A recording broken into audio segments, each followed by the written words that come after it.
எல்லோருக்கும் வணக்கம். லாஸ்ட் ஒரு 1 வீக் மேல கண்டினியூஸா ஷார்ப்பா ரைஸ் ஆன மார்க்கெட்டு இன்னைக்கு ஒரு டோஜி மாதிரி க்ளோஸ் ஆயிருக்கு.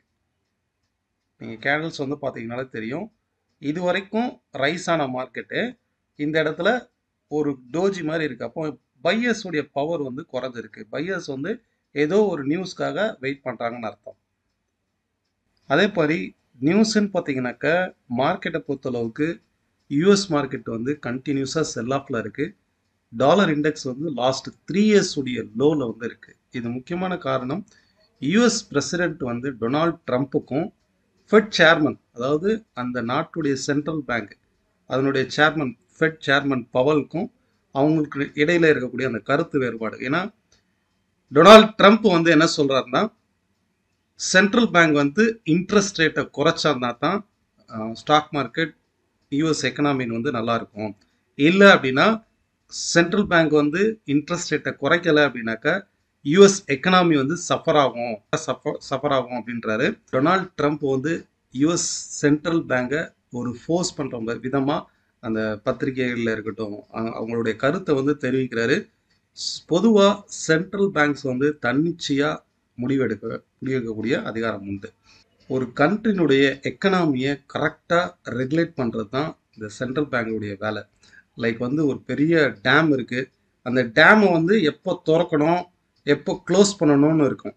ஸோ அதே மாதிரி தான் மணி ஃப்ளோ ஸ்டாக் மார்க்கெட்டில் எப்போ உள்ளே வைக்கணும் எப்போ க்ளோஸ் பண்ணணும் அப்படிங்கிறத இன்ட்ரெஸ்ட் ரேட்டை வச்சு தான் ஸ்டாக் மார்க்கெட் மூவ்மெண்ட் இருக்கும். இவங்க நினச்ச நேரம் ஓப்பன் பண்ணி விடுங்க அப்படின்னா அது கரெக்டாக இருக்காது. சென்ட்ரல் பேங்க்ஸ் எப்போதுமே தன்னிச்சையாக டீப்பாக ரிசர்ச் பண்ணி எக்கனாமியை பேஸ் பண்ணி தான் மூவ் பண்ணுவாங்க. ஸோ டொனால்ட் ட்ரம்ப் அவர் ஃபோர்ஸ் பண்ணுறாரு. ஸோ இது இன்வெஸ்டர்ஸ்க்கு ஒரு பிலீவ்னஸ் இல்லை. யூஎஸ் மார்க்கெட் மேலே ஒரு பிலீவ்னஸ் இல்லை. பாண்ட் கண்டினியூஸாக சேல் பண்ணிட்டு இருக்காங்க. பாண்டுடைய வேல்யூ டிக்ரீஸ் ஆகுது. அதனுடைய இன்ட்ரெஸ்ட் ரேட் அதிகமான கூட பாண்டுடைய வேல்யூஸ் டிக்ரீஸ் ஆகுது. US dollar index last 3 years உடைய, அதாவது 2022 உடைய லோல இருக்குது. ஸோ இதுவுமே செல் ஆஃப்க்கு ஒரு காரணம். இன்னைக்கு இதுவரைக்கும் ரைஸ் ஆன ஸ்டாக் மார்க்கெட்டு இன்னைக்கு நிஃப்டி ஒரு டோஜி மாதிரி இருக்கு. இது நம்ம ஆல்ரெடி இன்னைக்கு மார்னிங் ஓப்பன் ஆகும்போதே மார்க்கெட் MI2 மெத்தடில் ஃபார்ம் ஆயிருக்கு. ஏன்னா இந்த மாதிரி டபுள் பாட்டம் எடுத்து மார்க்கெட் ரைஸ் ஆகும்போது இந்த ஃபர்ஸ்ட் வேவ் கரெக்டாக 24,250 270 இந்த ஜோன் தான் MI2 மெத்தடுன்னு சொல்லுவோம். இது மார்க்கெட் கீழே ஃபால் ஆச்சுன்னா இம்மீடியட்டாக 23,050 சப்போர்ட் ஆகும்.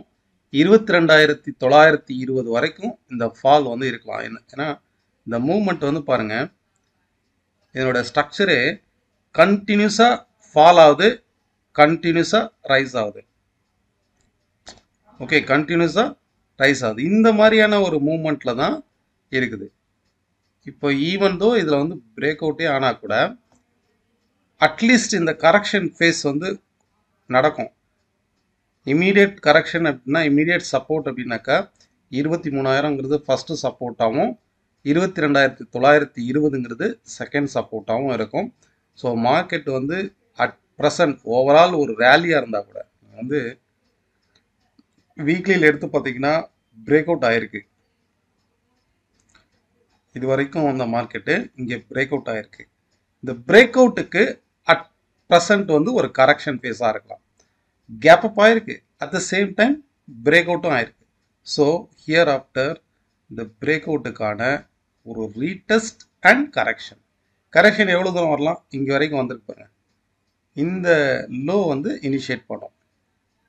ஓகே, 22,850 22,900 920 வரைக்கும் கூட இந்த கரெக்ஷன் வரலாம். இமீடியட் சப்போர்ட்னாக்க 23,050 அண்ட் 22,920 வரைக்கும் ஒரு கரெக்ஷன் பேஸ் வரலாம்.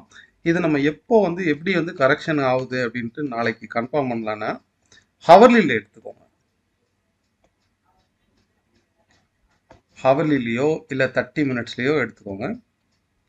இந்த ட்ரெண்டை வாட்ச் பண்ணி பாருங்க.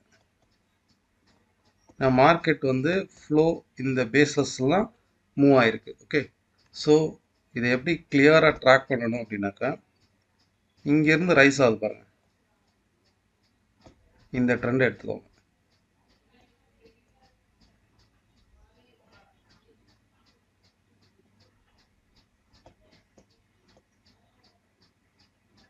கரெக்டாக சப்போர்ட்டில் இருக்கா?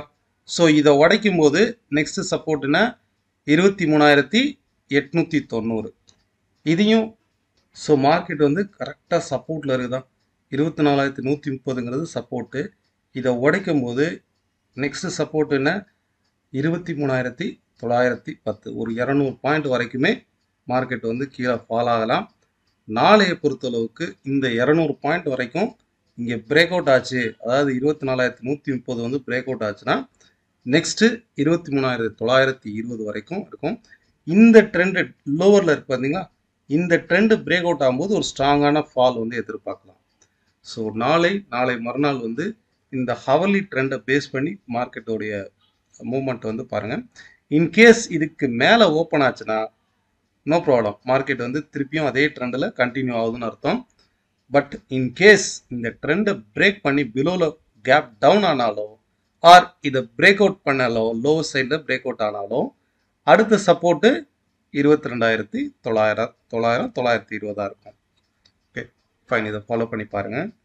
செக்டார் வைஸ்ன்னு பார்க்கும்போது still now banking sector and financial sector வந்து கண்டினியூஸாக ஒரு ஸ்ட்ராங்கான அப்ட்ரெண்டே இருக்குது.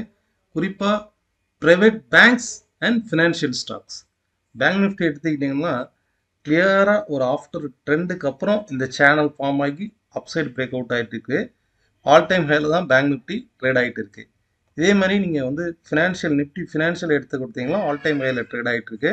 இதுவுமே கிளியராக ஒரு அப் ட்ரெண்டில் சைட்வேஸ் மார்க்கெட் பிரேக் அவுட் ஆகிருக்கு. ஸோ பேங்கிங் செக்டாரில் ஃபோக்கஸ் பண்ணி பாருங்கள். பஜாஜ் ஃபினான்ஸ், முத்தூட் ஃபினான்ஸ், இந்த மாதிரி கோல்டு ரிலேட்டடான ஸ்டாக்ஸ்லேயும் நம்ம கண்டினியூஸாக சொல்லிட்டு தான் இருக்கிறோம். ஸோ இதில் ஃபோக்கஸ் பண்ணி பாருங்கள். ஸ்டில் நோ இந்த ட்ரெண்டிங்கில் தான் இருக்குது. அதாவது இந்த மாதிரி பாசிட்டிவ் அண்ட் நெகட்டிவ் நியூஸஸ் வந்து வர்றது வந்து இயல்பு. அட் ப்ரெசண்ட் மார்க்கெட் ஒரு கரெக்ஷன் ஜோனில் இருந்தால் கூட ஓவரால் ட்ரெண்ட் வந்து அப் ட்ரெண்டாக தான் இருக்குது. இதில் முக்கியமான எனர்ஜி ஸ்டாக்ஸ் கூட நெக்ஸ்ட் எடுத்துக்கலாம். ஓவரால் மார்க்கெட்டில் கரெக்டாக பாட்டம் அவுட் ஆகி மார்க்கெட் ரிவர்சல் ஸ்டேஜில் இருக்குதா? இது வரைக்கும் நல்ல அப் ட்ரெண்டில் இருந்து ரைஸ் ஆன மார்க்கெட்டு கரெக்டாக பாட்டம் அவுட்டில் ஆகிருக்கா?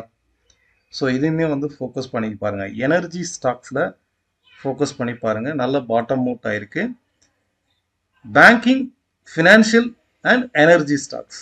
ஓகே, இதுக்கு அடுத்து அப்படின்னாக்கா நீங்கள் ஆட்டோ ஸ்டாக்ஸ் எடுத்துக்கலாம். நெக்ஸ்ட்டு க்ரூட் ஆயில் வந்து பார்க்கலாம். ஓவரால் ட்ரெண்டில் க்ரூட் ஆயில் வந்து ஹெட் அண்ட் ஷோல்டர் ஃபார்மேஷன் நடந்திருக்கு. இந்த ஹெட் அண்ட் ஷோல்டர் ஃபார்மேஷனில் மார்க்கெட் வந்து ரைட் நோ ஹவர்லியில் எடுத்து பாருங்கள். பாட்டமில் ஹெட் அண்ட் ஷோல்டர் ஃபார்மேஷன் நடந்திருக்கா? லாஸ்ட் டைம் வீடியோவில் கூட நான் இதை எக்ஸ்பிளைன் பண்ணியிருந்தேன். ஹவர்லியில் ஹெட் அண்ட் ஷோல்டர் ஃபார்மேஷன் நடந்திருக்கு. ஸோ ஒன்ஸ் டார்கெட் ஹிட் பண்ணிவிட்டு மார்க்கெட் ரிவர்சல் ஆகுது, திரும்பவும் அந்த ரெசிஸ்டன்ஸை டச் ஆக போகுது. இதுதான் வந்து மென்ஷன் பண்ணுதோம் இந்த இடத்துல.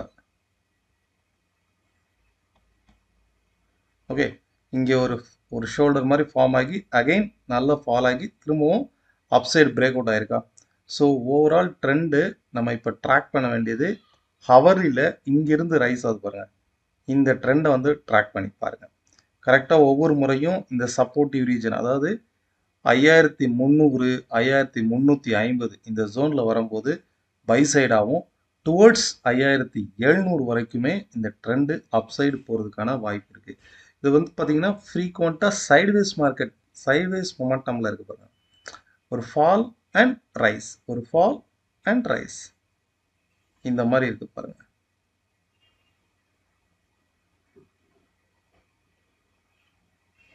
ஓகே, ஒரு ஃபால் அண்ட் ரைஸ், இந்த மாதிரி தான் மார்க்கெட்டுடைய மொமெண்டம் இருக்குது. நெக்ஸ்ட் ரெசிஸ்டன்ஸ் டுவர்ட்ஸ் 5,700 வரைக்கும் அப்சைடில் வந்து ரைஸ் ஆகலாம்.